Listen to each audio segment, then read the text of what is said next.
আগামীকাল ঢাকায় আসছে জাতিসংঘের ফ্যাক্ট ফাইন্ডিং মিশনের প্রাথমিক দল। বিকেলে এ তথ্য নিশ্চিত করেন পররাষ্ট্র সচিব মাসুদ বিন মোমেন।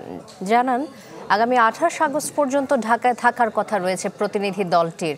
এ সময় সংশ্লিষ্ট সবার সাথে সাক্ষাৎ করবেন তারা, দেখা করবেন কয়েকজন উপদেষ্টার সাথেও। পররাষ্ট্র সচিব জানান, জাতিসংঘের সাথে বাংলাদেশের সম্পর্কের 50 বছর উপলক্ষে বিশেষ অনুষ্ঠানের আয়োজন হওয়ার কথা রয়েছে।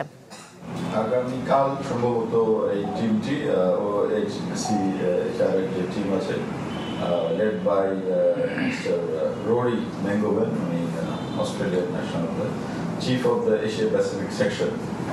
উনি নেতৃত্ব দিবেন এবং ওনার সাথে আরো দুজন human rights officers, miss Livia Concelia, mister Alexander, ওনারা আসবেন।